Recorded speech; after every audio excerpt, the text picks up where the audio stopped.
The Codex of Uncertainty Transposed. Part 25. Preparing for Change. Romania. Transposing Emblem by Iuliana Guillot. When looking back on my childhood, one of the first things that comes to mind, before the people, places or things I used to do, is a warm, enveloping sunlight. Long, sunny afternoon days when everything seemed to be still and the whole world disappeared in a swirl of joy. When all the noise and voices melted in the golden particles of an all-embracing light. When happiness was an everlasting state interrupted only occasionally by short quarrels with my playmates or minor acts of disobedience in an attempt to defy my parents. Happiness was a pure, everlasting state. Everything was there when I needed it, and planning was the least of my worries. It simply didn't exist, either as a word or a concept. It was my parents' job to provide for everything that I needed, and it was only when I became a parent myself that I realized how planning was going to be part of my life from then on, as nothing could be left to chance when it came to my offspring. Life has its own way of teaching us what school doesn't, and happiness gets to be perceived not as a given state but as a fortunate convergence of various factors at a given time. An intricate construction that becomes harder to achieve as its scope grows larger, something too often ruined by anxiety. This is the very best friend of uncertainty, which, once settling in, changes everything, eroding our good night's sleep with its obsessive presence and preventing us from seeing the golden particles that used to lighten up our days. Uncertainty has become one of the major diseases of our century, and many a time our happiness seems to depend on it. We don't feel secure, either financially or emotionally, as long as we are uncertain. This may relate to our partner's feelings or commitment, decisions by our boss, the ability to rely on a trusted friend in times of need, our own selves when everything is changing around and in us. When this last case unfolds, we watch in front of the mirror, trying to catch glimpses of the new self that rises to the surface, as we realize that we are acting differently in familiar situations.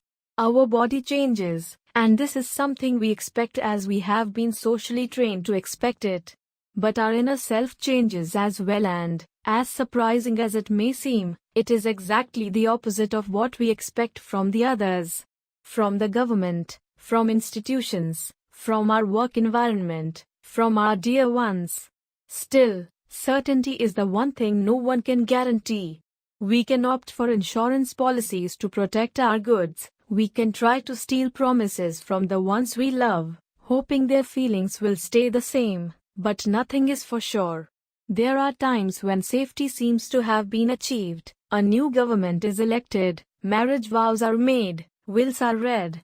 But, as with most legal deeds, there are legal procedures to void their effect, and our human nature has its way of disrupting things and introducing new states and rules. Uncertainty is the one thing that sets in along with the first signs that our comfortable situation, be it a solid marriage, thriving business, or commitment to peace, is changing. Naturally enough, we will try to deny the symptoms and go on with our usual behavior, but once we are there, uncertainty can only gain in magnitude. And it is the worst of all possible things for those of us who have everything planned and under control in an attempt to secure happiness. But what if uncertainty were the herald of hope? When happy about our situation, we resist change, we do not want it, we fear it. But what if change were beneficial? And what if, for those in a bad situation, uncertainty could be the beginning of a new stage? A better one, as nothing could be worse than the one they are already in. So everything depends on the very stage of our life we find ourselves in. If happy and content, we will resist change because any change is uncertainty. It is fear of the unknown, it is fear of the future, and even fear of ourselves. We know ourselves, we know how we react in familiar situations, but we cannot know how we will react in different ones. When an oppressive government is starting to weaken, when its once unstoppable approach is starting to fail, the oppressor's uncertainty becomes the reason for the joy of the oppressed ones. so the outlook changes depending on the person's perspective. In our civilized world where everything seems to be black and white or categorized in some way, uncertainty should be categorized as well. The Cambridge Dictionary says that uncertainty is a situation in which something is not known, or it is something that is not known or certain, and, according to the Psychology Dictionary, it is the absence of confidence or conciseness in one's ideas, judgments, or aims.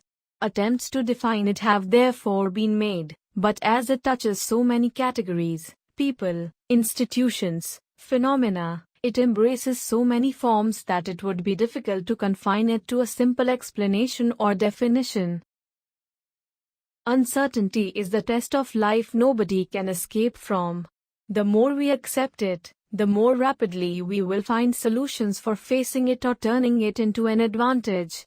So let us not forget that change can be beneficial, and uncertainty is the first state letting us know that we should be preparing for it.